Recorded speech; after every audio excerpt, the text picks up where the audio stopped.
Mesdames et messieurs, bonsoir. D'abord, les titres de cette édition. Dernière d'information. Les présidents des commissions permanentes de l'Assemblée nationale sont désormais connus. Ils ont été présentés aujourd'hui à la plénière. Parmi eux, une femme.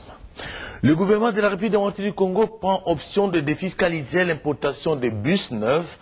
La mesure concourt à répondre aux besoins des transports en commun en République démocratique du Congo. Le gouverneur et le vice-gouverneur élus dernièrement dans la province du Bandundu peuvent entrer en fonction. Ils viennent d'être investis par le chef de l'État, Joseph Kabila Kabange. Mesdames et messieurs, encore une fois, bonsoir. Le président de l'Assemblée nationale, l'honorable Aubin Minakou, a procédé ce mardi à la présentation des animateurs élus des commissions permanentes. C'était au cours de la plénière en la salle des congrès du Palais du Peuple. Au total, 7 commissions permanentes ont vu leurs animateurs approuver ce mardi 22 mai 2012 à la plénière de l'Assemblée nationale.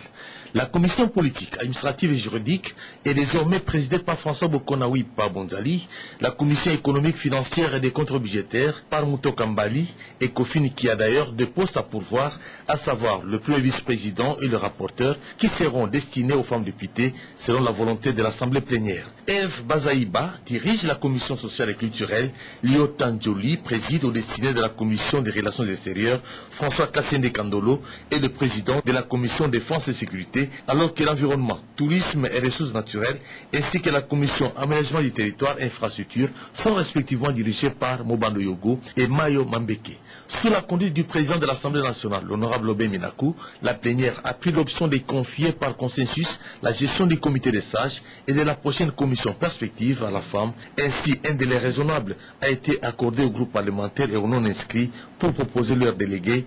La liste à déposer auprès du premier vice-président de l'Assemblée nationale. Bien avant, les femmes députées par la bouche de l'honorable Adel Kaïnda ont soulevé leur sous-représentation au sein des commissions permanentes. Leurs considérations ont été prises en compte au nom du respect de la parité. Au registre des audiences, le président de la Chambre basse du Parlement s'est entretenu avec une délégation des experts du PNUD conduite par le directeur pays. Abordé par la presse, Adama Koulibaly a affirmé la détermination du PNUD de poursuivre son appui technique au bénéfice des commissions permanentes de l'Assemblée nationale. Avec l'ambassadeur de Russie en République démocratique du Congo, l'honorable Aubin Minakou a reçu des félicitations de son homologue russe à travers ses diplomates qui lui annonçaient l'arrivée prochaine à Kinshasa de la délégation de la commission électorale centrale russe. Peu après, l'honorable Aubin Minakou a échangé avec l'ambassadeur de Grèce sur le projet d'investissement de la Chambre de commerce de son pays en République démocratique du Congo. Perturbation des transports en commun à Kinshasa, la situation a évolué aujourd'hui. Les chauffeurs qui réclament zéro tracasserie dans la capitale ont timidement repris les activités, comme en témoigne Oscar Mbarkaïj, Jean-Pierre Kassanambengou dans ce reportage. Kinshasa, capitale de la République démocratique du Congo, retrouve, bien que timide, son ambiance habituelle dans les secteurs des transports en commun.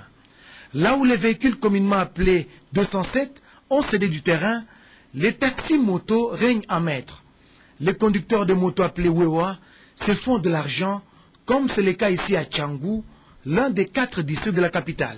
À Bandal Molar, les chauffeurs de taxibus ont repris leur travail. Ils ont salué les mesures prises par le gouvernement de la République pour enrayer les tracasseries routières. Je pense que la grève est terminée. Le gouvernement a pris des mesures pour arrêter les tracasseries.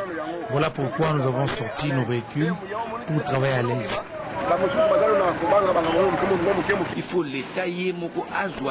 Il faut que l'État songe à recycler les chauffeurs et que les éléments de la PCR soient eux aussi recyclés, puisque bon nombre d'entre eux ne maîtrisent pas les codes de la route.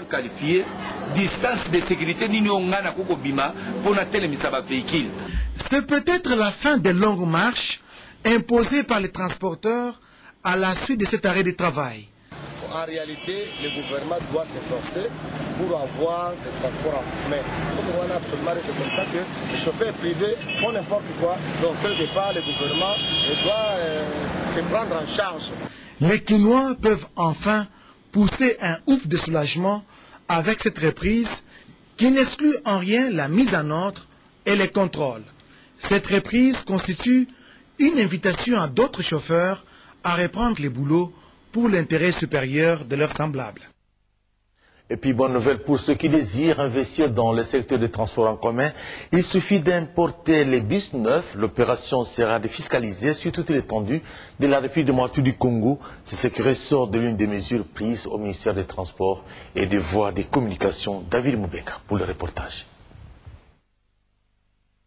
La police anti-émeute, communément appelée robot, n'est plus autorisée à participer à l'opération de contrôle des véhicules initiée par le gouvernement pour assainir le secteur des transports urbains. Par ailleurs, le gouvernement a décidé de poursuivre le dit contrôle à travers la ville de Kinshasa.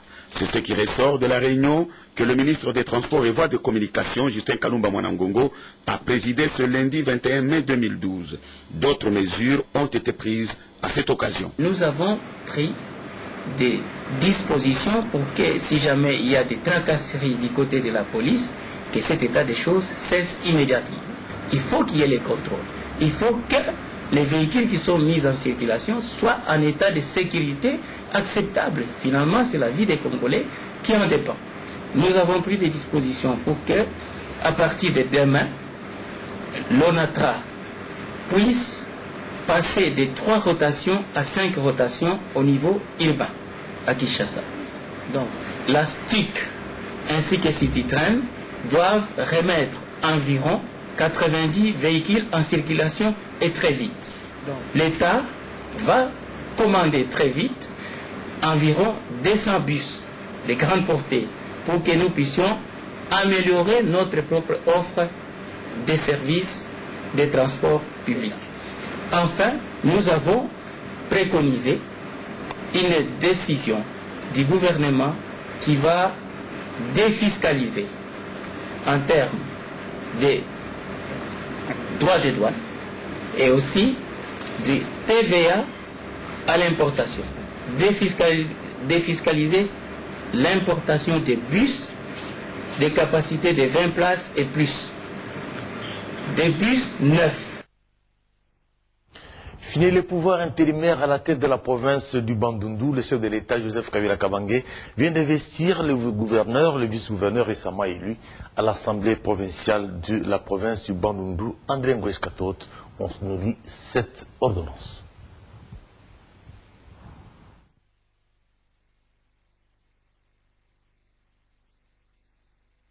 dont voici la teneur. Ordonnance numéro 12/006 du 19 mai 2012 portant investiture du gouverneur et du vice-gouverneur de la province du Bandundu. Le président de la République, vu la Constitution telle que modifiée par la loi numéro 11/002 du 20 janvier 2011 portant révision de certains articles de la Constitution de la République démocratique du Congo du 18 février 2006, spécialement à ses articles 79, 80 et 198. Vu la loi numéro 06/006 du 9 mars 2006 portant organisation des élections présidentielles, législatives, provinciales, urbaines, municipales et locales, telles que modifiées par la loi numéro 11/003 du 25 juin 2011, spécialement à ses articles 160 et 173. Vu la loi numéro 08/012 du 31 juillet 2008 portant principes fondamentaux relatifs à la libre administration des provinces, spécialement à son article 23, vu l'arrêt rendu par la Cour d'appel de Bandundu-Ville en son audience publique du 16 mai 2012, siégeant en matière électorale sous RCE 019/2012, ordonne, article 1er, est investi en qualité de gouverneur de la province du Bandundu, M. Kamisendu Kutuka Jean. Article 2. Est investi en qualité de vice-gouverneur de la province du Bandundu, M. Kiala Tsibanfumu Alexis.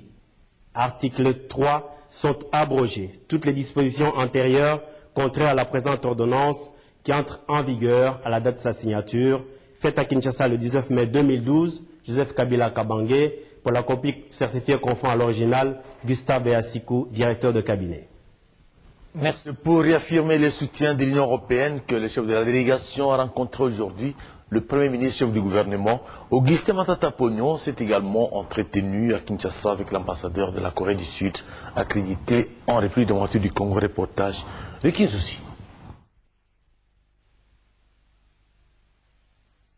Gouvernement de la République démocratique du Congo. C'est le chef de la délégation de cette organisation à Kinshasa qui vient de l'annoncer au Premier ministre Augustin Matata Ponyo-Mapon.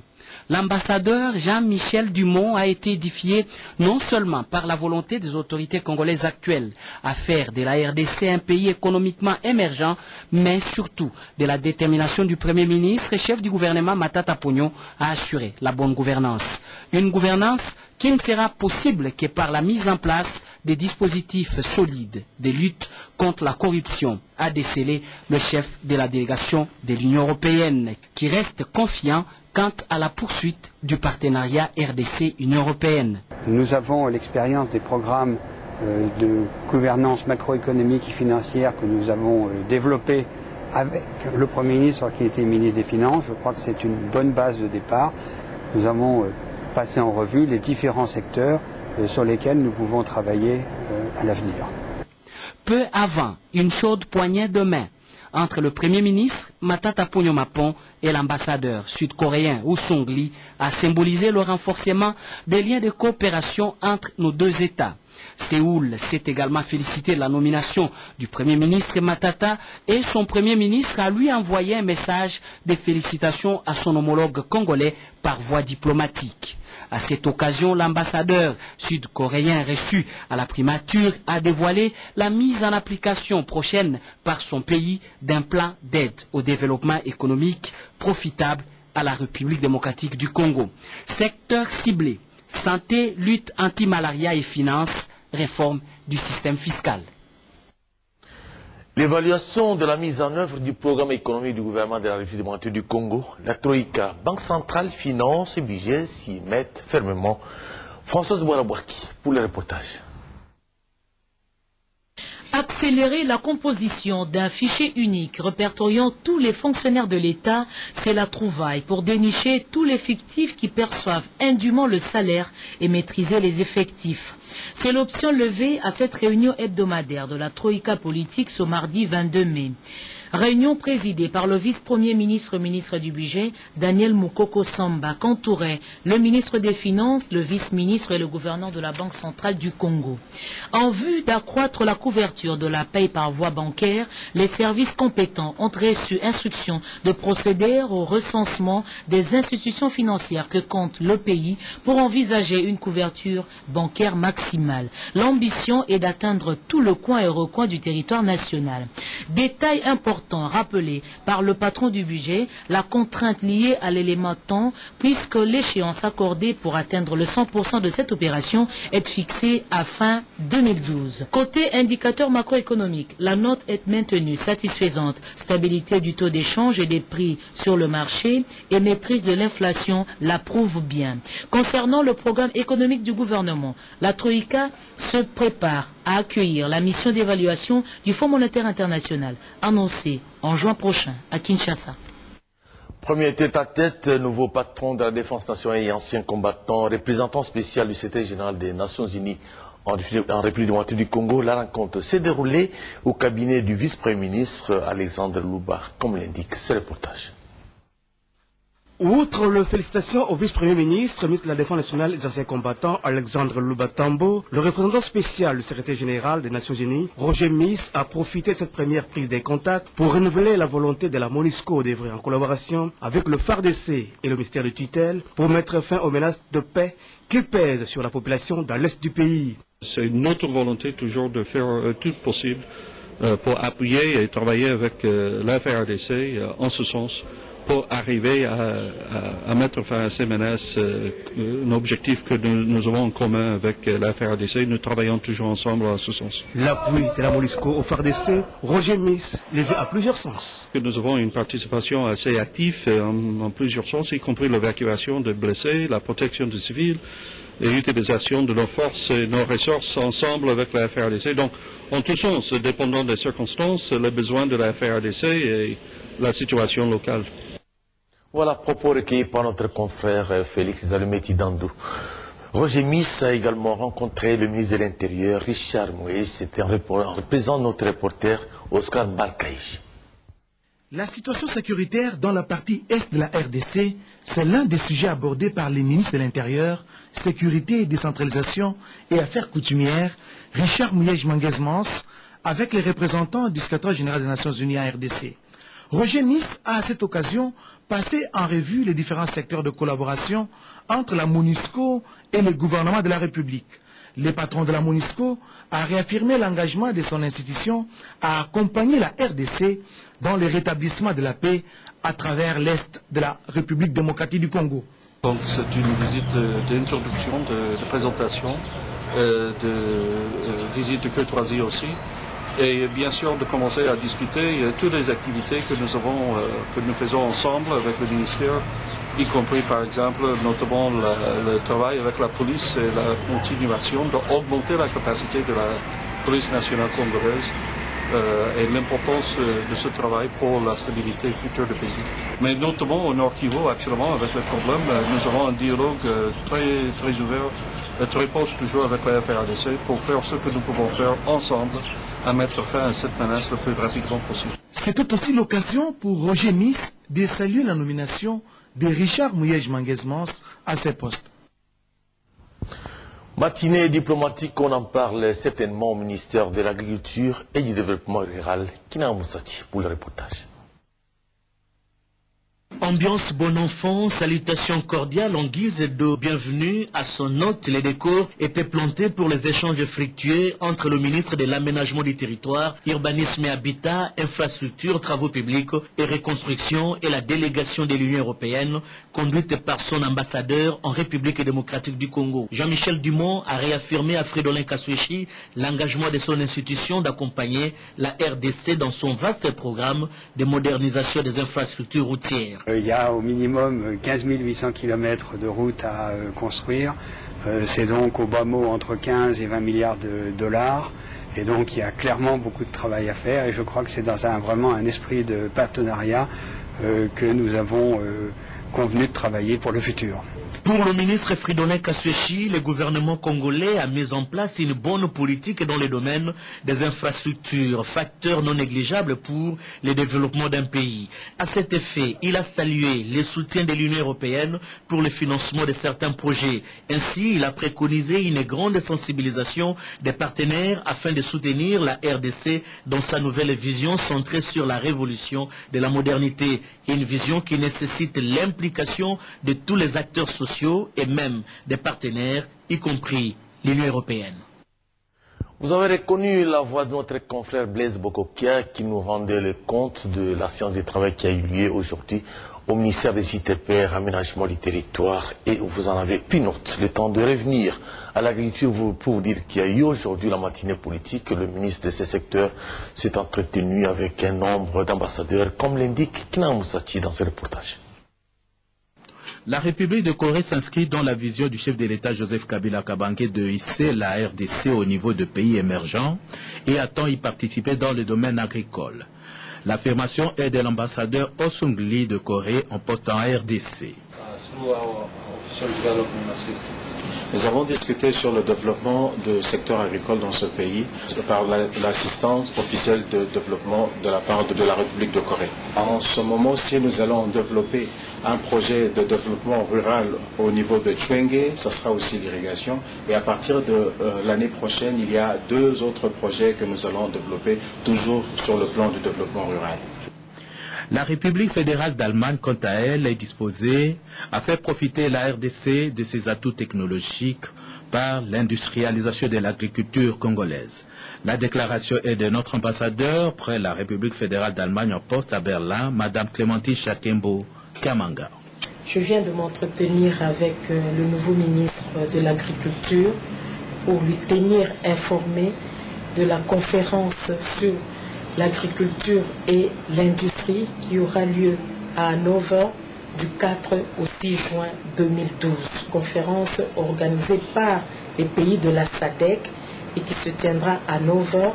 Pourquoi en Allemagne? Parce que le secteur privé allemand est prêt à investir et à soutenir tous les projets agricoles qui seront présentés. Le ministre aura cette opportunité pour montrer si la RDC a déjà atteint l'autosuffisance alimentaire et si la RDC est prête à industrialiser son agriculture. D'un événement à un autre, rendons-nous à présent au ministère de l'Environnement où un protocole d'accord a été signé avec les exploitants forestiers, c'est-à-dire ceux qui s'occupent plus principalement de l'exploitation des bois en République démocratique du Congo. La coopération entre la République arabe d'Égypte et la République démocratique du Congo, un réel centre d'intérêt national. C'est autour d'un dialogue franc que l'ambassadeur Akraf Ibrahim et Bavon Tampoutou, ministre de l'Environnement, ont échangé hier mercredi sur la question. L'Égypte, par le biais de son ambassadeur, a émis le vœu de contribuer au programme congolais pour sortir le tourisme de la République démocratique du Congo du ghetto et le rendre standard. S'agissant de l'accord cadre signé il y a 2 mois sur le programme exécutif des ressources en eau, la République arabe d'Égypte veut voir la République démocratique du Congo jouer le rôle d'intermédiaire pour aider les 9 pays du bassin du Nil à se développer. Vous savez, il y a 2 mois, on a signé un programme exécutif pour la gestion des ressources en eau. L'Égypte est reconnaissante de la position de la RDC concernant l'accord cadre. Comme nous le disons toujours, que la RDC peut jouer le rôle de médiateur entre les pays tous les pays du Nil, les 9 ou les 11 aujourd'hui, pour trouver une issue et un compromis qui prend en considération les intérêts de tous les pays. Tout compte fait, les 2 pays, l'Égypte et la République démocratique du Congo, militent pour un développement durable de l'Afrique. Vous venez de relever qu'il s'agit là de la faisabilité du programme des ressources en eau des pays du bassin du Nil, piloté par la RDC. Le sujet a été discuté au ministère de l'Environnement, de la Conservation de la Nature et du Tourisme. Vous avez reconnu la voix d'Aimé Ndaya, notre reporter. Bientôt, la formation en transformation des produits agricoles en produits finis va démarrer avec l'appui des experts italiens. La chargée d'affaires de la RDC au Ghana a échangé avec les ingénieurs agronomes à ce sujet. Jojo Ndibou. La révolution de la modernité prônée par le chef de l'État, Joseph Kabila Kabange, produit déjà ses fruits dans le chef de ceux qui l'accompagnent dans son second mandat à la tête du pays, en l'occurrence la chargée d'affaires en pied de la RDC au Ghana, Madame Marie-Jeanne Wanikane, qui a organisé sous l'initiative du chef de l'État, Joseph Kabila, une formation avec la société Italia Coltage sur la transformation des produits agricoles en produits finis tels que manioc, maïs, soja, le jus d'ananas, orange et autres dans le but de valoriser l'agriculture, priorité de priorité.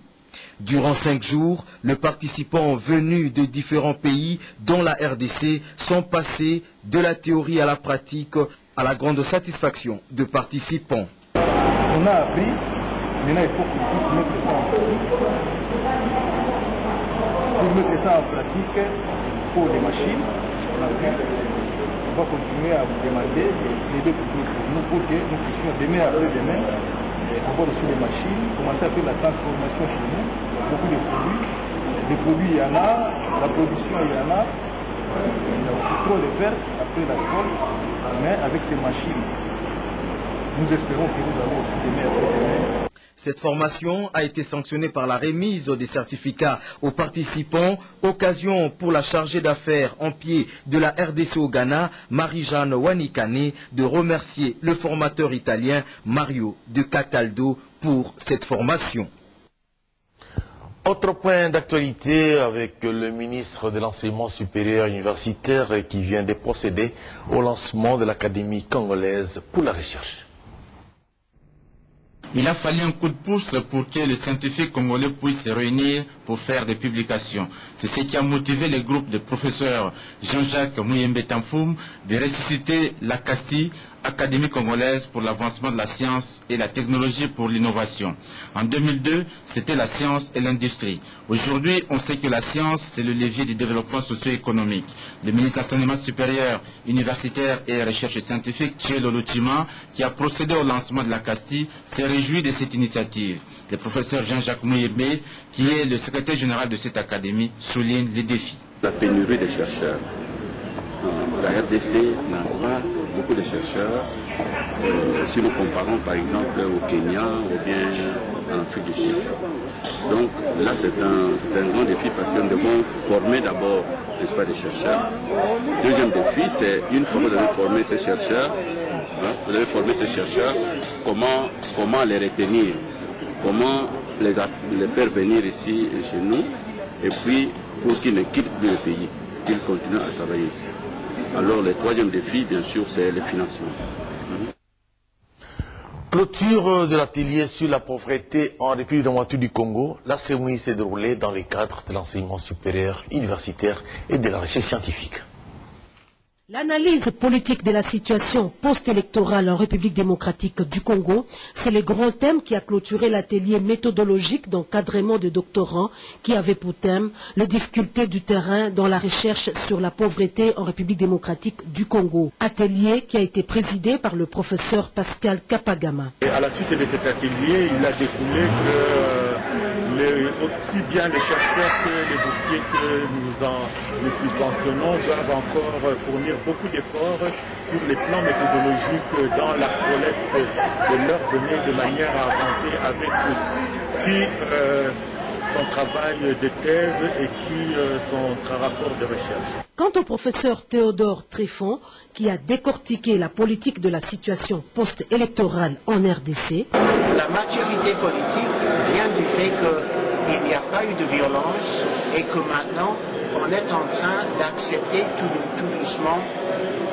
l'installation du nouveau gouvernement. Nous devons être assez patients par rapport à nos attentes parce que quand on regarde l'état d'avancement de la réforme de l'État depuis 2001, on a fait du progrès, on a fait avancer le débat sur la création des institutions, sur la réforme de certains secteurs prioritaires de l'État, mais il reste encore beaucoup à faire.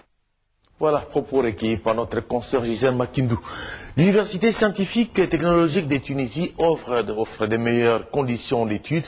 L'affirmation est directeur de cette alma mater lors de sa conférence de presse tenue à Kinshasa, Rodépanda. Former une élite pour un Congo qui puisse bénéficier d'une employabilité aisée et être compétitif sur les champs de la nouvelle technologie. Ces termes ont servi de motivation de la journée porte ouverte à M. Kamassi, président de l'UPES, une université privée des études scientifiques et technologiques en Tunisie. Cette formation universitaire est à la disposition des étudiants congolais de la RDC. La population congolaise représentée ici par les jeunes élèves, les étudiants, mais surtout leurs parents, ayant compris l'importance de la chose, personne ne voulait rater cette occasion, cherchant à être parmi les premiers pour s'enquérir de ces conditions fiables venant d'une source crédible. Des hôtes de marque de la cérémonie, les ministres de l'ESURES, le professeur Bonaventure Chello, M. Zayani, ambassadeur de la Tunisie en RDC, Mme Geneviève Loukoussa, chargée d'affaires de l'ambassade de la RDC en Tunisie, et tant d'autres ont rehaussé de leur présence cette cérémonie. Notre université UPES, Université des études scientifiques et technologiques, dispense un enseignement d'avenir, assurant à coup sûr l'employabilité et un excellent taux de placement. Le cursus d'enseignement débouche sur 3 étapes. 3 étapes, 3 types de diplômes successifs, appelés LMD. Licence qui dure 3 ans, master en plus de 3 ans, 2 ans, et doctorat 2 ans. Attention, des faux chefs coutumiers circulent dans la ville de Kinshasa. L'association, seule dépositaire de la tradition, veut identifier les vrais membres, question de traquer tous ceux qui ne sont pas reconnus par elle. Reportage. L'Alliance nationale des autorités traditionnelles du Congo s'insurge contre un groupe d'imposteurs se faisant passer pour des chefs coutumiers. Le secrétaire général de cette alliance, Sa Majesté Fumudi Fima, donne des précisions à ce sujet. L'Alliance nationale de chefs coutumiers voudrait porter à l'attention des institutions de la République, à l'attention du chef de l'État, du Premier ministre, du ministre de l'Intérieur, du Premier président de la Cour suprême ainsi que du procureur général, que les chefs coutumiers ne sont ni de près ni de loin concernés dans cette barbarie, dans ces actes d'incivisme affichés par ce groupe de charlatans, ce groupe de flatteurs qui ne sont pas à leur premier forfait. C'est ainsi, prenant la population à témoin, ces courounas de flatteurs qui déstabilisent le pouvoir coutumier sont désormais aujourd'hui mis sur plainte à la disposition du procureur général de la République pour que ces actes ne puissent plus se répéter.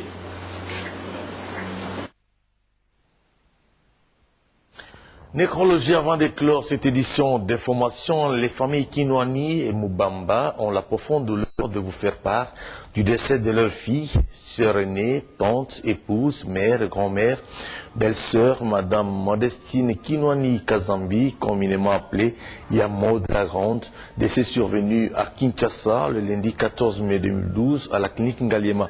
La levée du corps de la morgue de la clinique Ngaliema a eu lieu ce mardi 22 mai 2012 à 13h.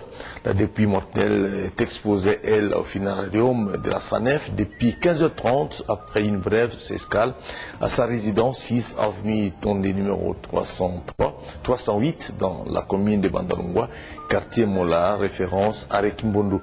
L'enterrement aura lieu ce mercredi 23 mai 2012 à 13h à la nécropole entre ciel et terre de Benzal dans la commune de Lancélé.